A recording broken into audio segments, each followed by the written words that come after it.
Welcome back, everyone, to another reaction video. Well, if you didn't already see it, I recently did a live stream as well as a video addressing some of the recent news that has come out about the fate of that Austrian leader of the Third Reich.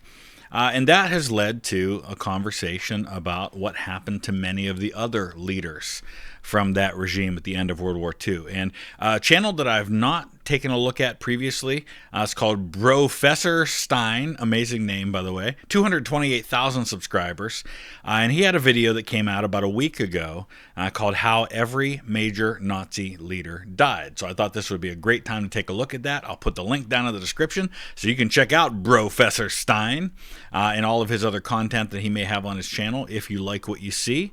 It looks like there are quite a few from looking at the thumbnail for this, and most of them I'm pretty familiar with. There are a few that I don't really know much about, so I'll be interested to learn some things along the way. Let me know your thoughts in the comment section as we go along. Let's dive into this one. Wilhelm Kube was Commissioner General of occupied Belarus and approved numerous war crimes against Jews in the region. On September 22, 1943, he was assassinated in his Minsk apartment when a time bomb hidden in his mattress exploded. The device had been planted by Yelena Mazanik, a Belarusian partisan working as his maid. In retaliation, the SS executed over 1,000 men in Minsk. Despite Kube's role in Nazi crimes, Himmler reportedly called his death a blessing, as Kube's growing disagreements with the SS had already put him on track to booking himself a place in a concentration camp. All right, so I'm going to try to let each one of these play out before I stop and offer some commentary on it. And there's a number of things here that I think are going to be common themes that we're going to see with others like Reinhard Heydrich, for example. These are men that are put into positions of authority over a particular conquered territory, who then end up the target of a resistance movement in that territory and end up being assassinated, or have run-ins with the Nazi high command themselves, and many of them are going to die during the war. They can't necessarily, these underground movements, get at some of the top dogs, you know, the Heinrich Himmlers and Rudolf Hess, who isn't even a factor really once the war starts, Hermann Göring or Hitler himself, but they can get at some of these kind of mid-level bureaucrats that exist, and that's who they go after. It is kind of surprising to me that they were able to get this thing under his mattress without him noticing, but maybe it was under the bed itself. I don't know. Heinrich Müller, head of the SS and one of the main architects of the Holocaust, oversaw the concentration camps and Einsatzgruppen death squads across occupied Europe. By early 1945, as defeat became inevitable, his relationship with Hitler broke down. While still loyal in public, he began seeking peace talks with the Western Allies, hoping to continue the fight against the Soviets. His secret meetings with Swedish representatives in April 1945 were exposed to Hitler, who dismissed Himmler from all posts and ordered his arrest. After Hitler's death, Himmler approached Karl Dönitz, the new German leader, offering to serve as his deputy, but Dönitz expelled him from office. Disgraced and pursued, Himmler tried to flee under the name Heinrich Hitzinger. He was captured by British forces near Bremerwörde and taken for interrogation at Lüneburg. On May 23rd, when identified beyond doubt, he bit into a concealed cyanide capsule in his mouth during a medical inspection and died within minutes. So a couple of things about this one. Yeah, a number of these leaders, like Göring's another one, they start kind of secretly turning against Hitler when they realize that there's no winning scenario here. And the mindset by a lot of Germans was that the Soviets are the real enemy. You know, they had an ideological problem with the Soviets. They viewed the Soviets the same way they viewed Jewish people and other groups of like subhumans, as they considered them. They always considered the Western Allies, while maybe they viewed them as militarily inferior, they didn't view them as less than human the same way, and so they kind of saw more in common with them and thought maybe we can turn them against the Soviets and we can all fight them together. Of course, that was never going to happen, but this was their last best hope. Karl Dönitz was a Grand Admiral who became Hitler's successor and the final head of state of Nazi Germany after Hitler's death in April 1945. He led the U-boat campaign in the Battle of the Atlantic, which initially caused heavy Allied losses but eventually failed by 1943. After assuming power, Dönitz oversaw Germany's surrender, ordering General Alfred Jodl to sign the capitulation on May 7, 1945. Captured by the Allies, Dönitz was tried at Nuremberg and sentenced to 10 years. Released in 1956, he lived quietly in Aumühle, saying that he had acted out of duty to his nation. He died of a heart attack on Christmas Eve 1980. So, speaking of German, I mean, listen, I speak some German. I'm not like perfectly fluent with it, and I'm not somebody who's perfect with accents either, but you'll see like a lot of these words that are spelled out, and you'll often hear, for example, someone like Josef Goebbels pronounced as Goebbels, and it's really kind of Goebbels. You know, it's kind of it's a sound we don't really use in English, kind of like how the Dutch have their G sound that's like a h, and we don't really have that sound. The O with the umlaut over it like that, the two dots, makes kind of an U sound, which isn't really a U and it's not really an O, so it's somewhere in between. So it almost sounds like an ER, so sometimes you'll hear people say Dönitz, and it's kind of like Dönitz, you know, something like that, but again, not perfect for me. So Dönitz becomes the head of state. Before 1933, Germany, like a lot of European countries, had separate head of state and head of government. You had a president and you had a chancellor. Well, when the president, who was Hindenburg, Paul von Hindenburg, dies, the chancellor, Adolf Hitler, they merged the two into one, the Führer. And so Hitler was both head of state and head of government. Well, when he is in the process of offing himself and he's making plans for the succession, he again divides those two roles, and Dönitz becomes the head of state while not the head of government. Josef Terboven served as Reichskommissar for Norway during the German occupation and was responsible for the Basfjord massacre, where 288 Yugoslav prisoners died. In 1944, as Soviet forces advanced into northern Norway, he ordered a scorched earth campaign in Finnmark, forcing the evacuation of 50,000 civilians and leaving the region in ruins. As Germany's defeat neared, Terboven tried to turn Norway into a last defensive stronghold. After Hitler's death, his successor Karl Dönitz ordered him to cooperate in ending hostilities, but Terboven refused and was dismissed from his position. When Germany surrendered, he blew himself up inside a bunker at Skaugum by detonating 50 kilograms of dynamite. So again, this is another one of those territorial leaders, kind of like a governor that is placed in position of authority and often uses that authority with devastating effect on the civilian populace. Wilhelm Keitel, chief of the German armed forces, was known for his blind obedience to Hitler, earning the contempt of his peers as a submissive yes-man. He signed and enforced some of the regime's most brutal military orders, including the Kommissar Order, mandating the execution of Soviet political officers, and the Night and Fog Decree that made political opponents disappear without trace. In the war's final weeks, Keitel urged futile counterattacks to save Berlin before joining Karl Dönitz's short-lived government after Hitler's death. He signed Germany's final surrender on May 8, 1945 at Karlshorst and was arrested days later by Allied forces. Keitel was convicted of war crimes and sentenced to death. His hanging on October 16, 1946 was botched, causing a prolonged and painful end that lasted over 20 minutes. So with these hangings, the way it's supposed to work is that there's a science to it, and the length of the drop is based on a number of factors and the placement of the rope and all these things. And ideally what it's supposed to do is when you drop, it's just the right length and it's just the right position that it breaks your neck and you die instantly. Well, a lot of these guys were weighed and measured for their eventual hangings, sometimes months before the actual hangings took place, and so their weight had changed, and so things didn't happen necessarily the way they were supposed to. Of course, there's also the conspiracy theory that may hold some water, that maybe the hangman wanted them to not necessarily have a quick go for guys like Keitel and some of the others, Jodl. Gregor Strasser was an early Nazi leader and head of the party's left-wing faction, which promoted a more anti-capitalist and revolutionary form of nationalism. His views and growing influence put him at odds with Hitler's leadership. In 1932, Chancellor Kurt von Schleicher offered Strasser the position of Vice-Chancellor, hoping to divide the Nazi Party, but Hitler reacted by forcing Strasser out of all party roles. Strasser withdrew from politics and returned to work as a pharmacist. During the Night of the Long Knives in June 1934, he was arrested by the Gestapo and shot in the main artery from behind in his cell. Left to bleed to death on Reinhard Heydrich's orders, he died after nearly an hour.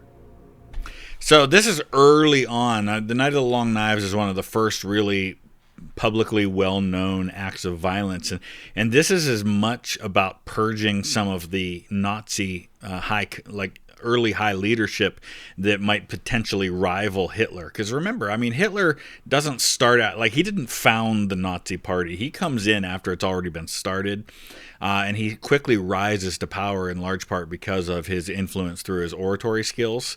And so when he has now come to power in the government, he's got to consolidate his power over the party and over the government. And the Night of the Long Knives is a part of this. It's kind of establishing dominance over the brown shirts, for example, which are kind of a paramilitary wing of the Nazi Party. Heydrich is this kind of low-level guy who becomes one of Hitler's hatchet men, and he's going to be the guy who is largely the architect of the final solution when that comes about, and he's going to have his own unique fate. And I actually got to visit the site where Heydrich died, but we'll get to that. Josef Goebbels, Hitler's Minister of Propaganda, was one of the regime's most devoted followers, responsible for spreading Nazi ideology and fueling anti-Semitism. During the war, he called for total resistance and urged civilians to fight to the last man. In Hitler's final days, Goebbels stayed with him in the Führerbunker and briefly became Chancellor after Hitler's death. On May 1st, 1945, he sent a message to Soviet General Vasily Chuikov announcing Hitler's death and requesting a ceasefire, which was rejected. That evening, Goebbels and his wife Magda had their 6 children poisoned with cyanide after being sedated with morphine. Soon after, the couple went to the garden of the Reichschancellery, where they ended their own lives, either by cyanide or by gunshots. It's not entirely clear. Yeah, that ending is one of the more troubling for me because they murdered their 6 children first. Unlike a lot of these leaders, they didn't have young children. Goebbels and his wife did have young children, and they took them along with them, and the children basically didn't have a choice in the matter. They were killed by their parents. It's pretty horrifying stuff. This guy, on the other hand, I don't feel the least bit bad about how things ended with him. Rudolf Höss was the commandant of Auschwitz. And it's important to note that there's a difference between Rudolf Höss and Rudolf Hess, who we're going to talk about later on, who's a completely different person, who was the deputy Führer.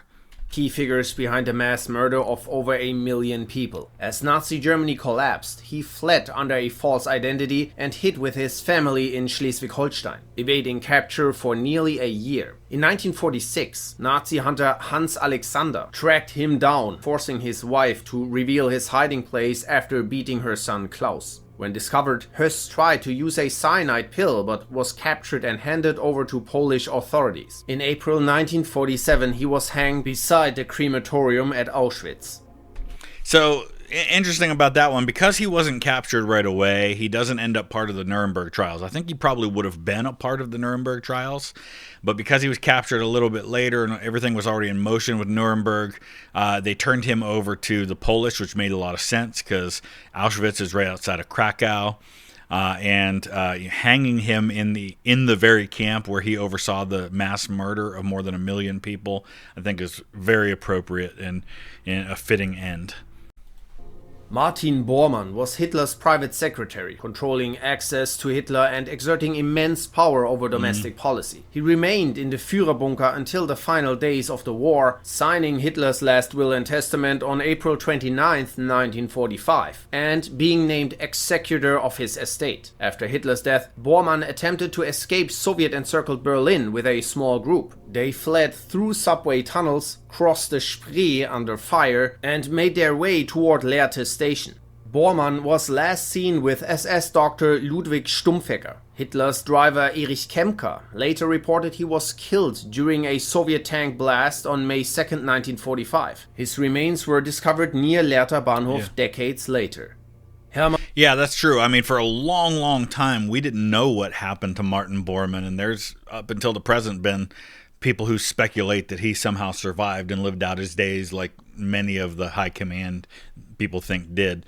But yeah, we know now that Bormann died in those days afterwards trying to escape, and he never made it very far. Göring was head of the Luftwaffe, Hitler's designated successor and one of the most powerful figures in the Nazi regime. As the war collapsed, he believed that Hitler's decision to remain in Berlin rendered him incapable of leading. On 23rd of April 1945, Göring sent a telegram requesting permission to take over as Hitler's deputy, saying he would assume leadership if no response came by nightfall. Martin Bormann intercepted this message, convinced Hitler it was a coup attempt, and convinced him to rescind the succession order. Hitler accused Göring of treason and forced him to resign, after which the SS placed him under house arrest. When an Allied bombing raid destroyed his residence in Obersalzberg, Göring fled and surrendered to US forces, hoping to present himself as Germany's legitimate leader. Instead, he was imprisoned and later stood trial. Found guilty and sentenced to hang, Göring requested to be executed by firing squad as a soldier, but was denied. The night before his execution, he took his own life by biting into a cyanide capsule, probably hidden in his hair cream jar. How he obtained it remains unclear.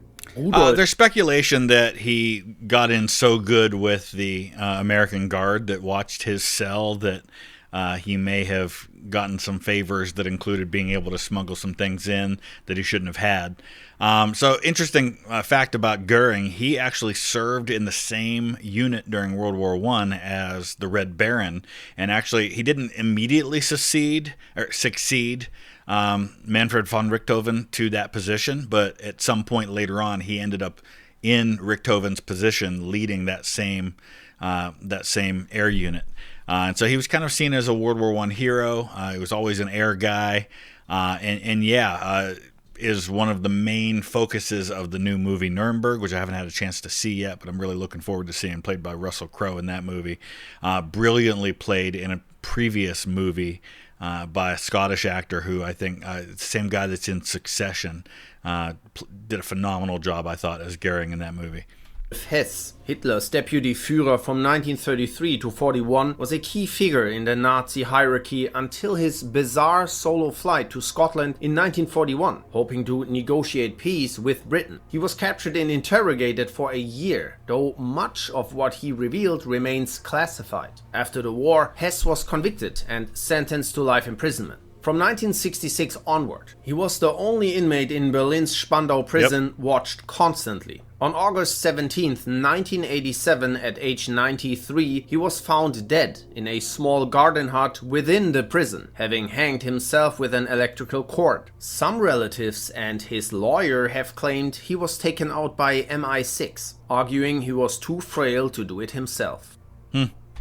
Yeah, who knows? So Hess is interesting in that he goes way back with Hitler. He actually is the guy who was in prison with Hitler after the beer hall push in the 1920s, and Hitler dictates his book Mein Kampf to Hess. Hess is the one writing everything down or typing it or however they did it, and was very much a right-hand man to Hitler, but kind of went off the rails a little bit and ends up imprisoned for most of the war and misses out on a lot of things, and it probably saved his life because he wasn't there when a lot of the worst atrocities took place. Reinhard Heydrich, one of the most feared figures in Nazi Germany, was Himmler's deputy and head of the Reichssecurity Main Office, overseeing the Gestapo, Kripo and Sicherheitsdienst. As Deputy Reich Protector of Bohemia and Moravia, he ruled the Czech lands with brutality and directed the Einsatzgruppen death squads responsible for the deaths of millions. On May 27, 1942, he was attacked in Prague by Czech and Slovak agents during Operation Anthropoid, organized by the Czechoslovak government in exile and trained by the British. Wounded by an explosion and shrapnel, Heydrich developed a fatal infection and died of sepsis on June 4, 1942, aged 38. So Heydrich, as I mentioned earlier, I got to visit the site in Prague where he was killed, and the reprisals for that, much like the reprisals for the guy that was leading in some of the other areas, was, I think it was Belarus was the guy, was pretty brutal, and thousands of people, tens of thousands, maybe even more, died as a result of the reprisals over Heydrich's murder. Ernst Kaltenbrunner succeeded Heydrich as head of the Reich Security Main Office until the end of the war. Under his command, the Holocaust intensified as he directed the machinery of mass murder across occupied Europe. In April 1945, Himmler appointed him commander of German forces in southern Europe, but the Reich was collapsing and he fled to Austria. In May, American troops captured him hiding in a mountain cabin near Altausee. As the highest-ranking SS officer tried at Nuremberg, Kaltenbrunner claimed he only handled intelligence work and that Himmler was responsible for the crimes. The tribunal rejected his defense. He was hanged in October 1946. Yeah, so you'll notice a common theme with these guys who were tried at Nuremberg. It was either I was just following orders, or I had a job that had nothing to do with that, or I didn't know anything about that. Nobody, well, I shouldn't say nobody, most of them did not take any responsibility for what they did.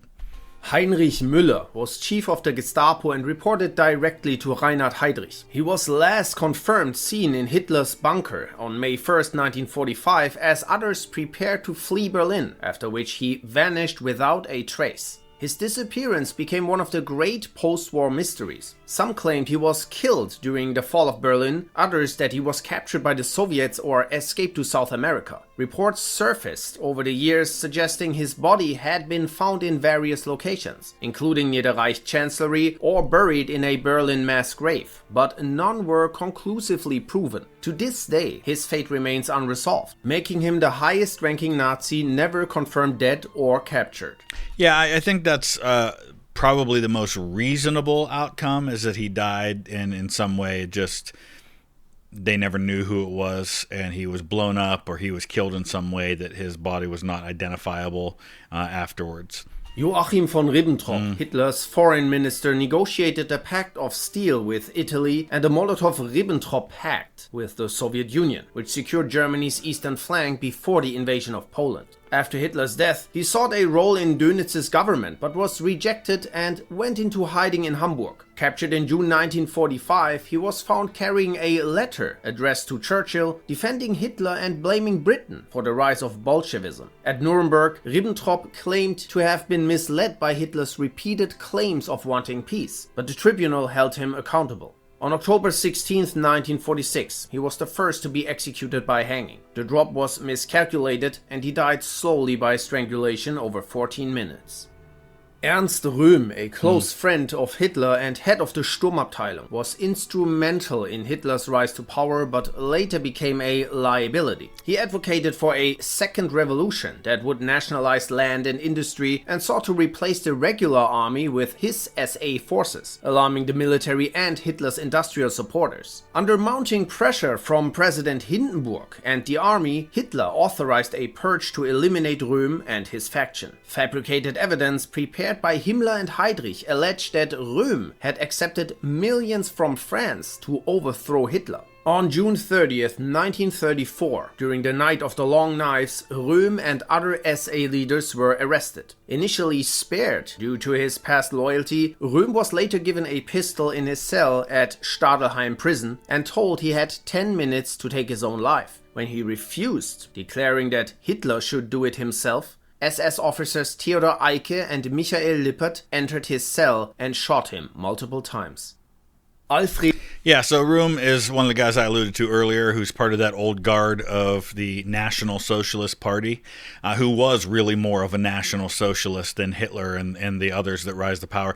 By the time the modern version of the Nazi Party comes to power and starts taking over, they're really not the same party that they were in the 1920s, the National Socialist Party.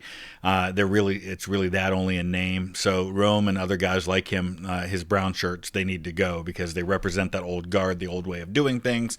Hitler's trying to do this with some air of legitimacy, even though that quickly goes away. So there's a lot of reasons why he's got to go in all of this. Jodl, chief of operations for the German Armed Forces High Command, was one of Hitler's most loyal military officers. Promoted to Colonel General in 1944, he remained steadfast in his service even after being injured during the failed July 20th plot against Hitler. As Germany collapsed, collapsed, Jodl signed the unconditional surrender on May 7th in Reims, formally ending the war in Europe, and briefly succeeded Keitel as army chief after his arrest. Captured by British troops, he was tried at Nuremberg, where he insisted he had only followed orders, bound by duty. Jodl was hanged in October 1946. His final words were, "I salute you, my eternal Germany."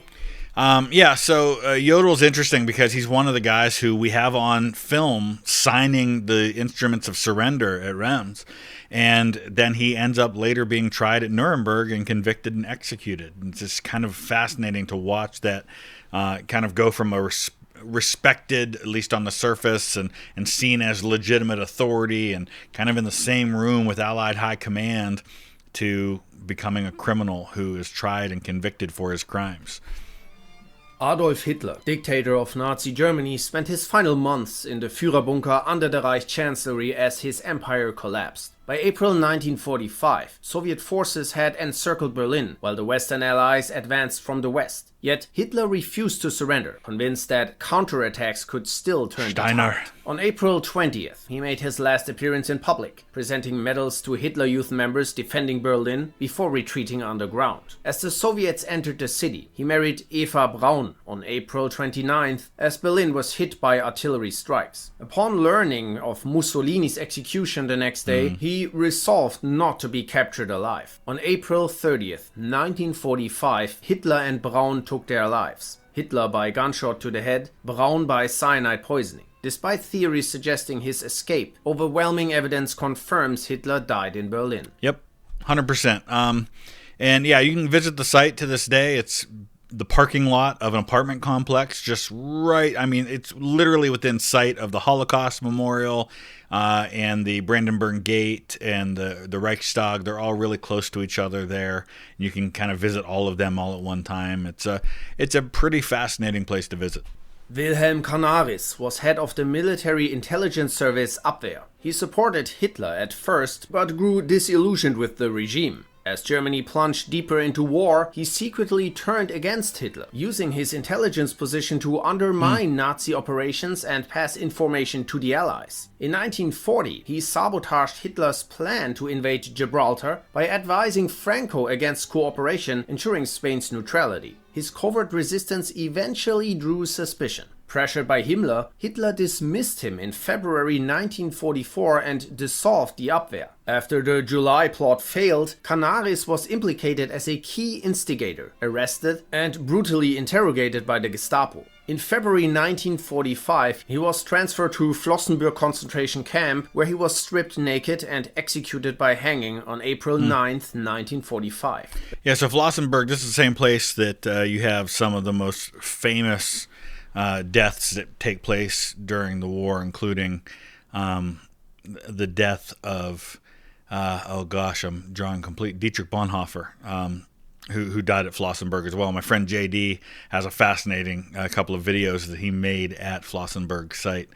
It's fascinating to me that Canaris lived as long as he did, but then he dies so close to the end of the war. But the July 20th plot, I think, became an opportunity for almost like a second Night of the Long Knives, where the existing power structure could go after anybody they felt was a threat or might potentially be a threat.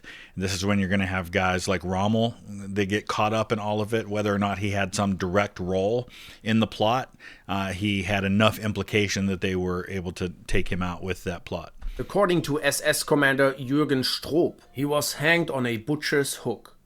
Robert Ley was the head of the German Labor Front, which replaced all independent trade unions and brought the German workforce under Nazi control. He oversaw labor programs like Strength Through Joy and promoted projects such as the Volkswagen to serve the regime's propaganda and rearmament goals. Fiercely loyal to Hitler even in defeat, Ley was captured by American forces near the Austrian border, still proclaiming his devotion to the Führer. Before he could be tried, he hanged himself in his cell in October 1945. Albert Speer was Hitler's Minister of Armaments and War Production. As Germany faced collapse, Speer recognized the war was lost, but continued production efforts in hopes of negotiating better surrender terms. He opposed Hitler's Nero decree, which ordered the destruction of German infrastructure and persuaded military leaders to ignore it. On April 22nd, he made his final visit to the Führerbunker before fleeing Berlin. After Hitler's death, Speer briefly served in Karl Dönitz's short-lived government before being arrested by the British in May. At his trial, he claimed ignorance of Nazi extermination plans and positioned himself as a repentant technocrat. Yep. He got a 20-year sentence. Released in 1966, he reinvented himself through books and interviews as the so-called good Nazi, though later evidence suggested he had been more complicit than he admitted. Speer died of a stroke in London in 1981. In London, of all places. Think about that. It was in London. Speer is a fascinating figure because unlike a lot of these other folks who were in significant positions of power and authority, he very much, after the war, kind of says, yeah, they were wrong, they were miserable, they were awful, and I was caught up in it, and I'm sorry. You know, he's more of a mea culpa type of guy than some of these more unrepentant figures. And he was very much looked down on by some of the others who stood firm. And you know, was he directly responsible for exterminations? Probably not. Did he know about it? He probably knew something about it. But his biggest crime was that as the one who was in the position that he was in, he oversaw a lot of the slave labor and a lot of like working people to death and the horrible conditions that were used to kind of fuel the Nazi war machine. And so that's one of the reasons why they really went after him hard. Baldur von Schirach was the leader of the Hitler Youth and governor of Vienna. As the Red Army closed in, he fled west. He eventually surrendered to US forces and was arrested. At Nuremberg, he denounced Hitler, claiming he had been misled and expressing remorse for his role in promoting anti-Semitism, which he blamed on his reading of Henry Ford's The International Jew. Schirach maintained that the Hitler Youth were innocent of war crimes. He was sentenced to 20 years in prison, released in 1966, and lived quietly until his death from coronary thrombosis in 1974. So he's interesting in that he appeals, and he wasn't the only one who did this, but appeals to, hey, America, you're not any better than us, right? Look at Henry Ford. He was very much of the same mindset as the Nazis, and he really was. And a lot of the High Command also pointed to segregationist policies by the Americans and said, hey, you were actually a model for us and how we dealt with the Jews. And there was some truth to that, but they just took it to the next level. Wilhelm Frick was Minister of the Interior and later Protector of Bohemia and Moravia, responsible for the Nuremberg laws and other racial policies. After losing influence to Himmler, he served as Hitler's representative in the Czech lands. Arrested at the end of the war, Frick was tried at Nuremberg and later refused to testify on his own behalf. His hanging was botched. He struck his head on the trapdoor, and strangulation and convulsions lasted 12 minutes before he died. Arthur Seyss-Inquart, Reich Commissioner for the occupied Netherlands, oversaw mass deportations. So again, just notice how many of these guys are the commissioners, the commissars, the ones in charge of particular occupied territories. The forced labor of Dutch civilians. His administration left the country devastated and starving by the end of the war. In April 1945, during the Dutch hunger winter, he reluctantly agreed to Allied food drops, but still refused to surrender. After Hitler's death, he briefly was foreign minister. Captured by the British in Hamburg, he was tried and hanged in October 1946. So the thing they're referring to there, you actually see briefly in Masters of the Air where they dropped the food. It was known as Operation, I guess technically there were two different operational names, Manna and Chowhound. Sometimes they call it Operation Manna Chowhound. Because the British and the Americans had different words for it. Basically, all the same planes that had been dropping bombs on Germany and on occupied territories were now dropping food on the Netherlands and onto starving people. Fritz Sauckel was slave labor chief and responsible for the forced labor of over 5 million people across occupied Europe. After Germany's surrender, he attempted to destroy evidence and evade capture, moving between safe houses in southern Germany, but was arrested by US forces. At his trial, Sauckel claimed he had merely followed orders and treated laborers fairly, but overwhelming evidence proved his direct responsibility for exploitation and abuse. He was executed by hanging. Hans Frank was Hitler's personal legal advisor and governor-general of occupied Poland. He oversaw brutal repression and was directly involved in mass murder. Captured by American forces in Bavaria, he attempted to take his life twice. During his trial, he converted to Roman Catholicism. His voluntarily surrendered diaries provided damning evidence of his crimes. He was also executed by hanging.